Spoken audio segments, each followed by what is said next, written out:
in a few minutes, let us talk about this issue of the AU. What is your stand like? Zile sherehe tunangojea. Ile sherehe tunangojea Raila akianguka. Mtakiona. Tumeweka vuvuzela, fireworks, whistles, tuko tayari. Why do you na ni tarehe 24. Na tarehe 25 is our 8th month.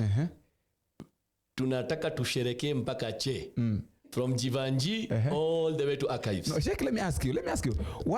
Mbona mtaki Raila kuwe chairman wa AU? Raila alituuza. Alipoambiwa na ule kanini kwamba usitokeze nini akatulia. Lakini alipoona kwamba this Gen Z movement have become an opposition and his legacy might be forgotten. He served his self-interest. What if unajua sasa hivi nimejaribu kuangalia the movement or what they're trying to do. Hapa tuna Matiang'i, tuna Kalonzo Musyoka, tuna Martha Karua, Rigathi Gachagua yuko hapo, Jeremia Kioni yuko hapo. Uliona the DAP wakati wa DAP. Yeah. So what if, and then now we have the alternative leadership, the people that are ones to offer the alternative leadership. We already have it. June 25th movement is now identifying its leaders. We are going out, reaching out to our leaders to know who will vie for what. And if there are several who want to vie for the same post, we want to see how we can accommodate them so that they come up with one person. We are negotiating. 3 years is not a long time, but we are tumeanza. Yeah. Now my question was this. It's okay. You've said that it's not all about whether you've been in politics for a very long, as long as you can do what is right. Yes. So what if our watu waamue waketi chini wote, the old, I normally call them the old folks. What if these old folks waketi chini wote kwenye meza, now because all of them cannot vie for the presidency. So au pia waamue wako na mtu wao ambao pengine wanaona kwamba huyu mtu anaweza kasimama. Alafu they also include you on the same table. Now during the discussion you are also there. So that hata kama wameamua watamchagua Matiang'i, watamchagua Matiang'i, lakini hata nyinyi mnaona kweli kama ni Matiang'i ni sawa, lakini pia sisi tunamchagua Matiang'i.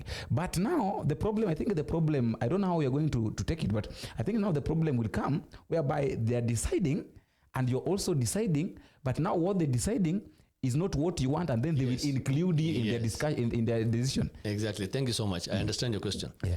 That is where we are. If they are going to reach out to us, that now let's sit at the table and come up with one leader, then we will discuss them at length, because we know what Matiang'i has done, extrajudicial killings. We know what Martha Karua is. We already know these previous leaders.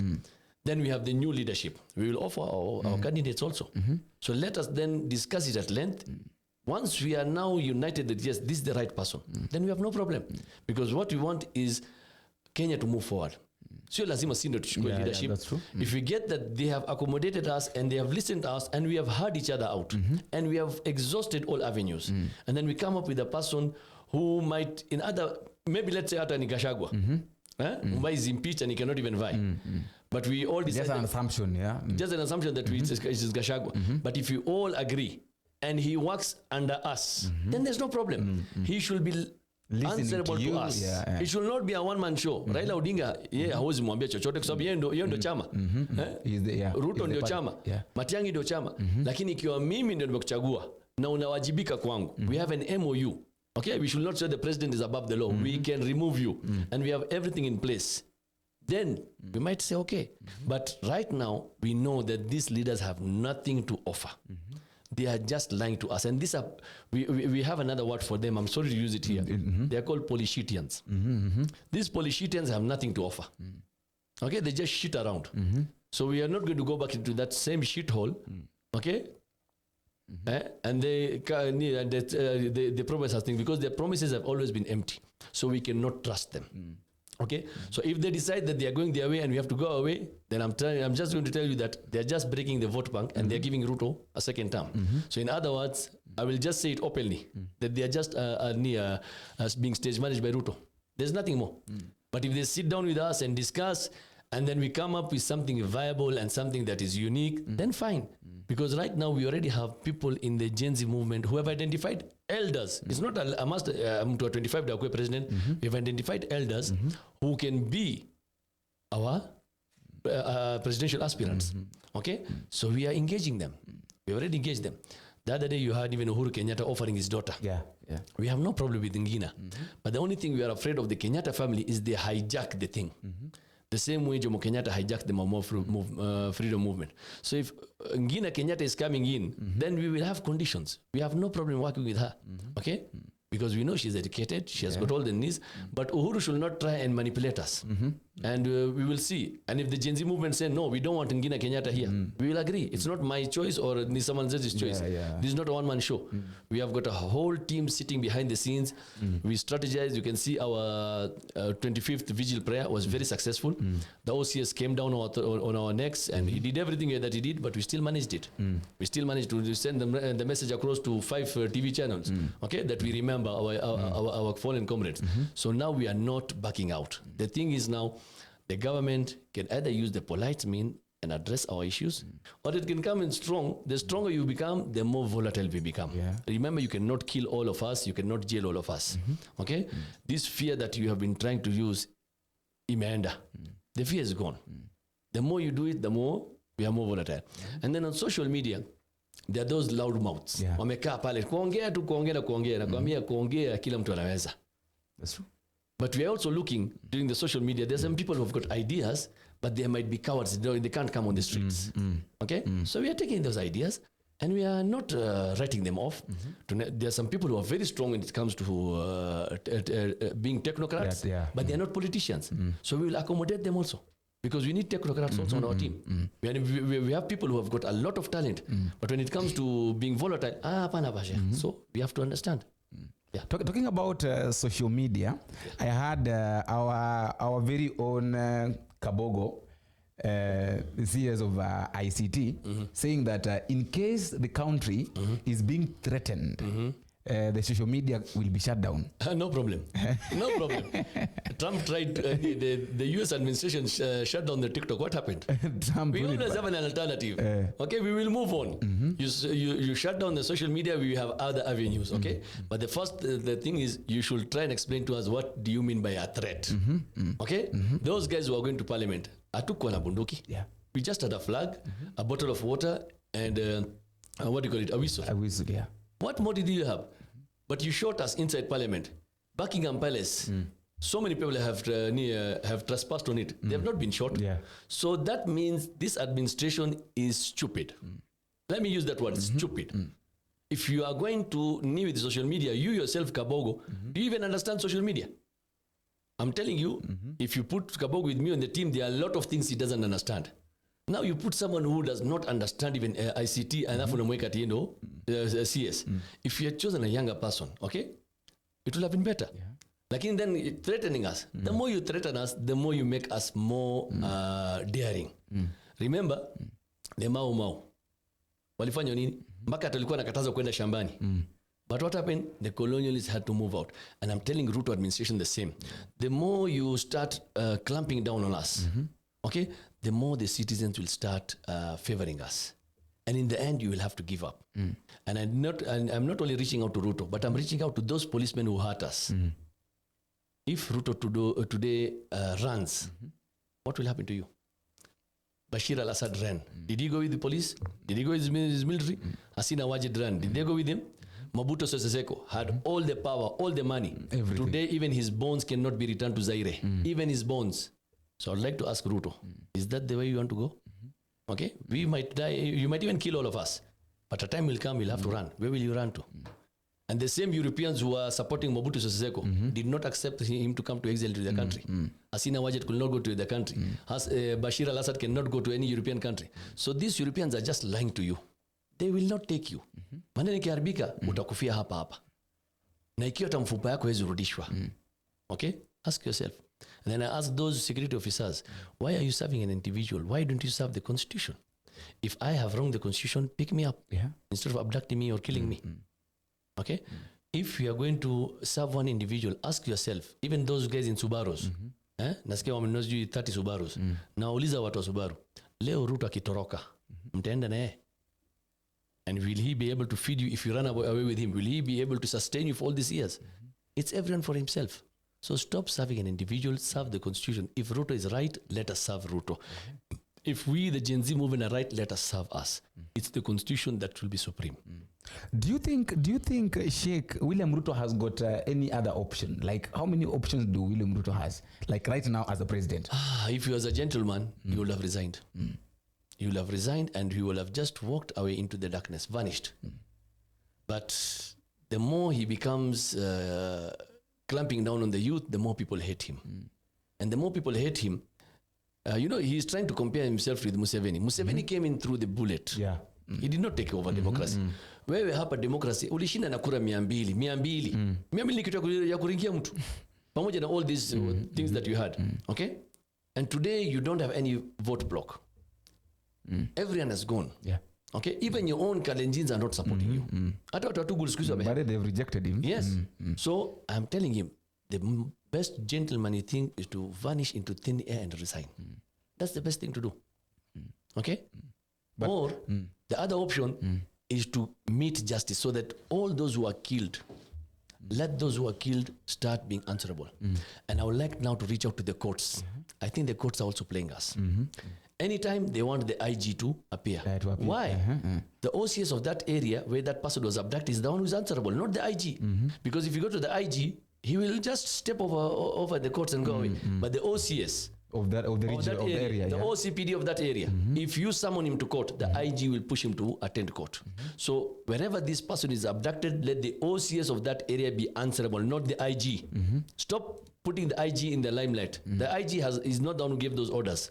And even if he gave those orders, you as the OCS, what is your duty? Is to protect your area. So even if the IG gave an order and it was carried out without you being informed, you should start questioning. So the OCS is the one who should be summoned for any area that any abduction or killing is done, not the IG. If the court does that, utaona vile watu watanyoroka.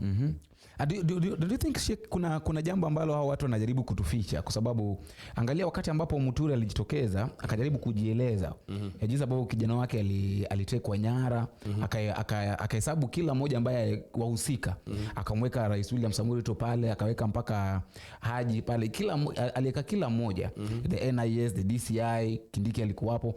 Hao watu wote hakuna hata mtu mmoja ambaye amejitokeza na akasema kwamba mimi nilitajwa kwa ubaya ama sikufaa kuwa hapo lakini nilitajwa. No, I think Nuruddin came out and said that I'm not involved. Secondly, Muturi was the AG at that time. Yeah. So why didn't he expound on that at that time? Okay? The same way with Gachagua. Gachagua leo anapiga kilele. Lakini sasa ile sisi ujenzi tulikuwa tunauliwa. Sienda alikuwa kipawa cha mbele cha kutetea rais. So these guys are just there for their self-tumbocrat interests. Nothing more. Kwa Muturi is trying to realign himself because he has realized that Ruto is a dead horse. Yeah. He's flogging a dead horse. So he's just trying to realign himself so that he does not become invisible during the next government. So these politicians are just playing a game. And we the youth and the youngsters tumewasoma. This time we are awake. So Muturi should stop lying to us. We don't even know whether the son was abducted. What proof does he have? It's just his word against the NIS and so forth. Well, what proof does he have? But the clips have been there. For what? For the abduction. No. But you see, it can have been stage managed. It can be stage managed. And if the clips were there, what was Muturi doing at that time? He was the AG. If he, as the Attorney General, he could bring anyone to court. Okay? If you cannot do that, then what does it mean? Does it mean that Ruto is the one-man show? Is that what you're telling us? Then why should he appoint cabinet secretaries and parliamentarians? He dissolve kila kitu naendelea peke yake. So Muturi is just playing a game. Okay? These politicians, we can never trust them. Okay? As sincere as they may seem, we don't trust them. Now, Sheikh, let us talk about, in a few minutes, let us talk about this issue of the AU. What is your stand like? Ile sherehe tunangojea. Ile sherehe tunangojea Raila akianguka.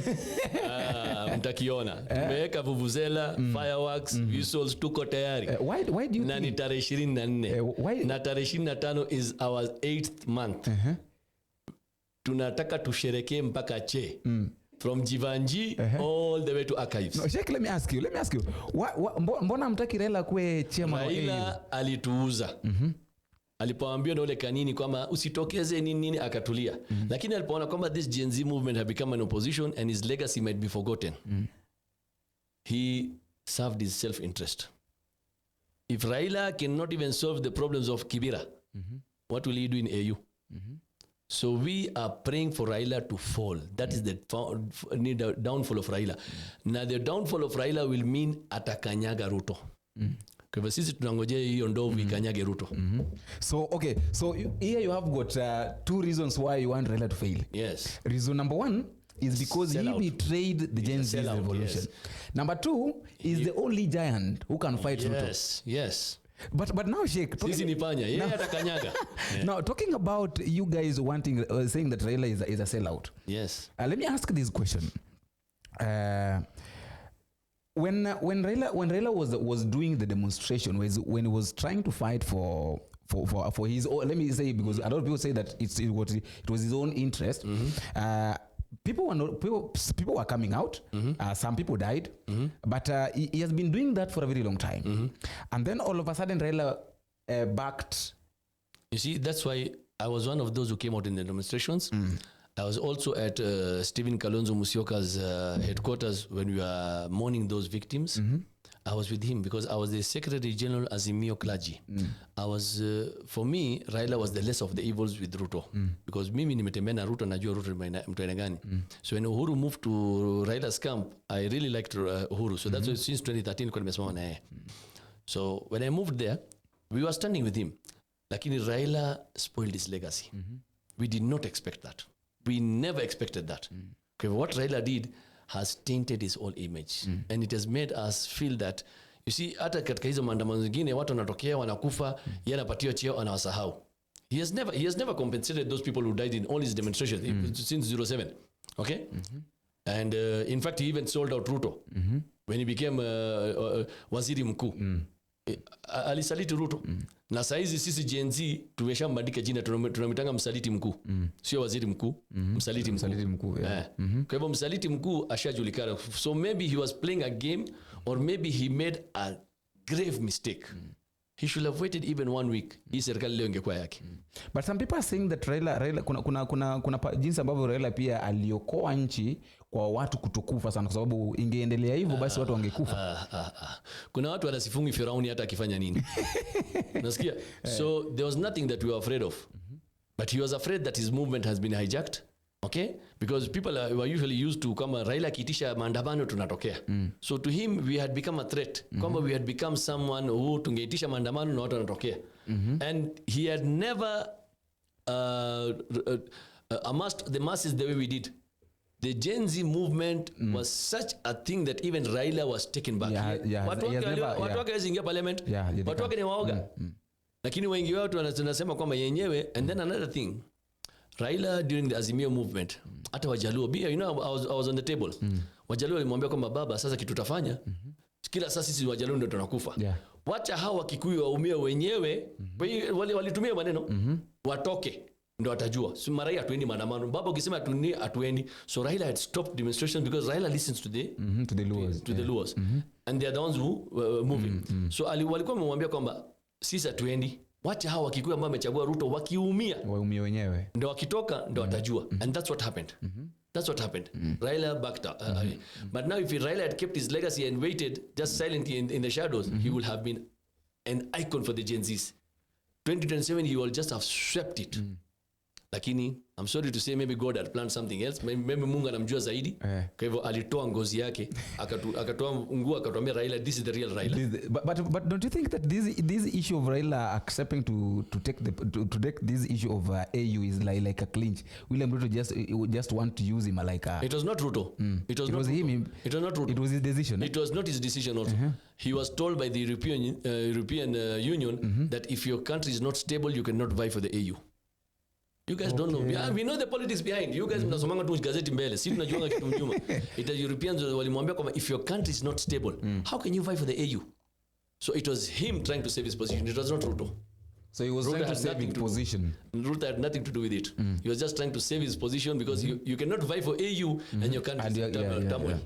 They'll ask you if you can't stabilize your country. That is what he did. Na nafikiri shajua siri.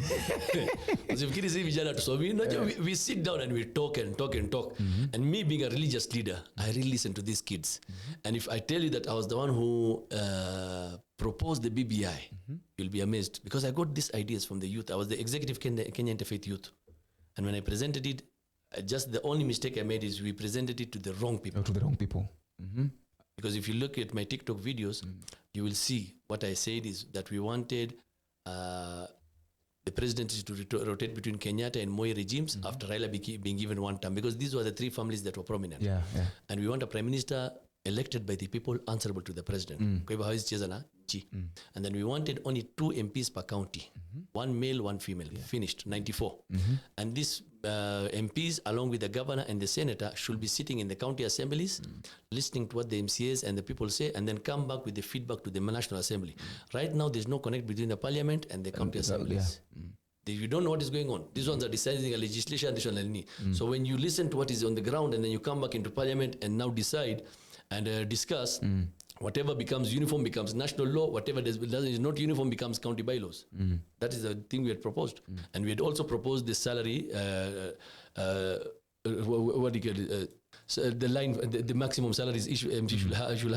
It should not go beyond 100,000 for an MCA, not beyond 250 for an MP, and not beyond 500 for a president and a governor.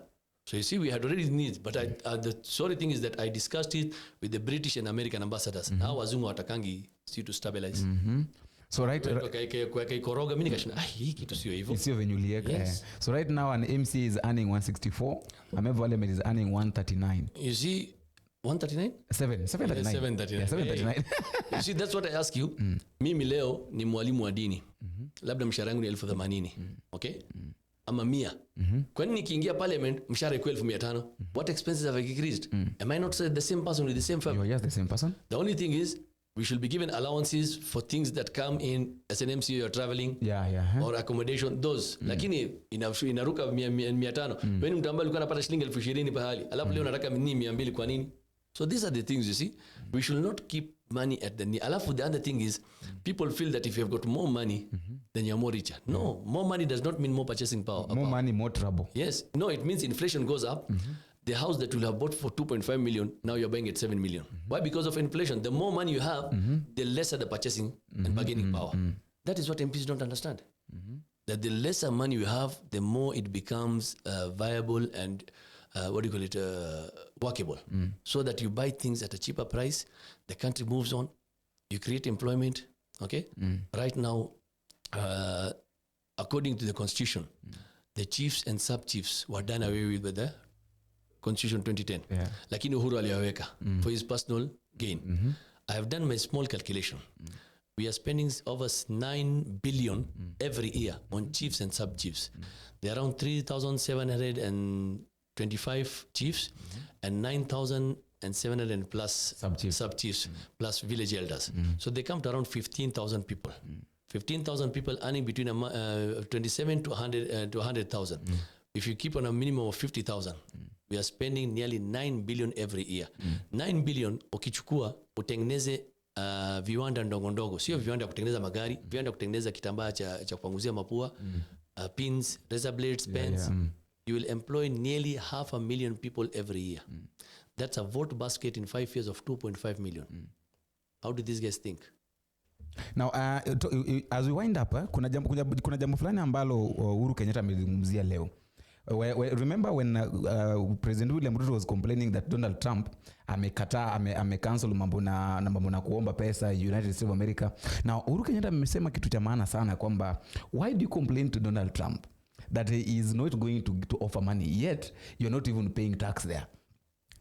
So in your calculation, hata mimi nilipiga mahesabu, nikaona kwamba in Kenya we are spending a lot of money paying these people, and the same people that we are paying the money, they are not doing anything with the money. Like a member of parliament, only one sitting, analipwa 7,500 shillings. Now, kama wakiwa na 2 sittings in a week, hiyo ni 15,000. 15,000, that is one person. And remember, there are almost 349 members of parliament. 350, yeah. So in one sitting, all in one week sitting, unit 2, we are going to spend around 2.6 million. And we've not entered into the salary. The gross salary is, of all the members of parliament is something like 2.5. So if we add all this money, we are spending over 6 point something million. Only on members of parliament. Atujenge kwa governors, atujenge kwa senators, MCAs. So hiyo ni pesa ambayo inaenda tu hivyo. So I think I don't know what you have to say about this statement of Uhuru that we are spending too much. We can use what we have and manage ourselves. Uhuru ni maneno tu. Kumbuka there was a time alisema kwamba embassies na nini na UN, they have got a lot of high class cars and they're spending a lot of money. But people ask him, what about yourself? If you are spending 70 guzzlers kutoka State House mpaka Kasarani, and they use a minimum of 2,000 shillings. Yeah. So that is 350,000 shillings you spend just moving from State House to Kasarani. Yeah. Wouldn't it be cheaper to take a helicopter from State House to Kasarani, which charges 120,000 per hour? And if it's your own helicopter, you will only spend 30,000 shilling in fuel. So stop telling us things. What did you do when you're the president? And when you're saying that we should not complain to Trump, we should complain to Trump. Do you know who is stealing our minerals? We have got 970 types of minerals in Kenya. Savo mining is continuing right now. The Adani deal, there's no construction that is going on. Adani anapeleka tu mchanga ndani ambaye iko na hizo na madini zinashafirishwa zinaenda America. Why do you think the IMF and World Bank give you money? Because you've got collateral. You've got 970 types of minerals. If you do a rough calculation at market value without following the Europeans, each mineral can bring in 1 trillion shillings. So 974 trillion shillings is sitting in our backyard. 974 trillion to 1 zillion. 1 zillion shillings, what is our budget? 3.3 trillion. Multiply by 3, equate at a 10 trillion. 1 zillion divided by 10 trillion comes to 100. 100, yeah. So if we were to use these minerals properly, and our MPs were increase salary yao mara tatu, kwa kule vile wanataka, we will be spending 10 trillion, we get good roads, good schools, good hospitals. And we will not pay a single shilling in taxes, for 100 years. So who are you lying to? Na nakwambia kwa sababu gani natafuta, kwa sababu gani nilibebwa? Hawataki ukweli wa Kenya wajue. Wanyamanga wewe muhindi kwenda kwenu. Muhindi amefanya utafiti. Amejua Kenya iko kwa hii nchi. Usifikiri mimi ni mjinga. Na usiniangalie kwa nini kwa muhindi, angalia Kenya nasema, je, ni ukweli ama uongo? Kama ni uongo mnifunge, kama ni ukweli mwajibike. So 1 zillion shillings is lying in our backyards, which is enough to run this country for 100 years without you being taxed 1 shilling. Alafu kuna mtu aliniambia, Sheikh, why are we being taxed?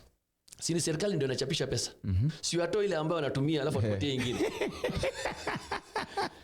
They tax us to make us feel we are slaves. Simple as that. They don't need these taxes. They just want to make us feel that we are liable to them. Nothing more. So the moment they stop taxing you and you become a free guy, you earn vile unataka, nini, uko na nyumba mzuri. No. Do you think the white man wants that? They don't want that. So that's why we are saying, the moment we third world countries get out this mentality kwamba huyu mtu mweupe sio bora kuliko sisi. Haki ya Mungu tutaendelea. Na hao ndio atakuja kuomba msaada hapa. Again, the problem is we have got stupid leaders. We have got sellouts. Na maana wale wakati missionaries walikuja, they targeted the chiefs. Walikuwa wanampatia baiskeli na Biblia na wanachukua ardhi yake. No. Unadanganya na baiskeli na Biblia. Kwa sababu sasa ndio ukiniambia wewe Sheikh, kwa nini umeingia kwa siasa? Si hata Ruto aliingia siasa kupitia kwa dini. Biblia kwa dini. Aliweka sala, aliongea Biblia na kwa nini mimi mtu wa dini nisiingie siasa? Ubaeni nyinyi wa Kristo, huwa mnafikiria kama dini na siasa ni tofauti. Ingekuwa dini na siasa ni tofauti, why did Pharaoh attack Moses? Sangesema tu endelea. Kwa nini Yesu aliatakiwa na Pilato na Herode? Sababu alijua kuna ufalme hapa. So let's not lie to ourselves. The Church of England, why is the Queen the head? If the religion had nothing to do with politics, why would the Church of England be ruling the world? So religion has got a bigger role to play. Religion, that's why I'm going to finish up with this. This is something I said way back when I was being interviewed by my sister Yvonne Okwara about corruption.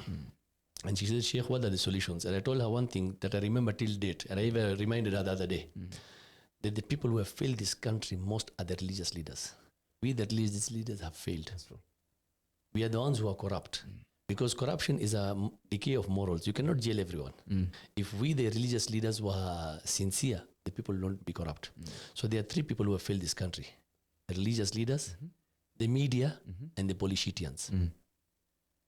So the media, we are working on social media, that's why. Because media does not report the truth. What it happens is, inaangalanga palina kuna pesa. It sells all the stories that it gains money. It gets money. The politicians, we know them. We are going to forget them what. The religious leaders, saizi kidogo, especially the Catholics, wameanza kuongea. Lakini the other day when we wanted to host the prayer vigil, Holy Family Basilica, All Saints Cathedral, hata Pastor Nganga alikataa.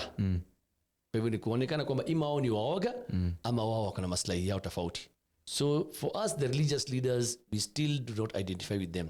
We feel they are all on their own interests. So that's why we are saying the religious leaders, the politicians, and the media. These three people, if they come clean, the whole world will become a better place. So, Sheikh, I think I can wind up by saying that if the religious leaders cannot do what they're supposed to do to make sure that we are on the right track, then let them just do what they're supposed to do. Like now, we ombea tu watu. Hapana. Najua kitu iko, wanasema Yesu ataporudi, hata kurudi kwa watu ambao wamenyoka, atarudi kwa watu ambao wamepotea. And they say only a group of religious leaders will go out to meet him. Yeah, a group. You know how much that group is? Less than 50. So out of the 3,500 churches and mosques that we have around here, with all the leaders, 50. What is the percentage? Kuonesha hao watu hawatawahi kunyoroka. Who sold out Jesus? The Pharisees. The Pharisees. Who are the Pharisees? The religious leaders. Okay? Wakati State House kuna kwanga na maneno, nani anaitwa? Wa kanisa. Watu wa kanisa. What does kanisa have to do with teacher strike? Nothing. That's what I'm telling you. The religious leaders play a very vital role. Why do you think I am being arrested as a religious leader? Because they know this man on the ground. I'm the only religious leader on the ground. I'm the only religious leader on the ground. Maandamano nimeenda pamoja, tumepiga tear gas, nimefungwa. Why do you think they are afraid? I'm just one man. Lakini unajua huyu, he knows what he's doing. Because I've learned how to identify and how to fall in this. The other day at the OCS office, the other youth were very angry because their license was cancelled at the last minute. But I managed to calm them down. I managed to convince the OCS it's okay, and we moved out. Okay? So if the OCS now knows that I am a guy who is going to calm these kids down, he will work with me. He will know that this one always tries to put things down. At the same time, we try to find when I calm them down, then we sit down and say, okay, hapa wamekataa, wacheni tuende kwingine. But if wangelipuka pale wafungwe wote, hakuna kitu ingefanyika. Umemaliza. I want you to say your last words. Kabisa maliza sasa. Nasema kwamba wananchi, tafadhali msimame na sisi. Hata kama hamtakuja nje wakati labda kuna maandamano ama kitu kingine, tafadhali support us, especially with resources, especially identify leaders who you feel can run your county or your constituency, forward their names to us. Na wale ambao mnaweza kusimamia vijana ambao hawana pesa ya ID, tafadhali wasiliane na sisi. Nitakuja hapa na madada zangu wengine baadaye. Na nafikiri this movement, you know, there are some faces that are known. So we'll be coming back to you so that we now start looking for resources so that when come 2027, we have gathered enough resources so that if I, as Sheikh, want to run as governor, I will not spend my resources, but I will be answerable to those who fund me. Thank you. Now, as we wind up, mine is very short. That we as citizens of the Republic of Kenya, a time has come that it is upon us now to choose what we want. And it is not all about who can give you what you want. It's about who can lead you, who can show you how to get what you want. And that is what an alternative leadership is all about. Until we meet again in the next video, if it is possible, I've been your host, Boniface Awino. Bye-bye.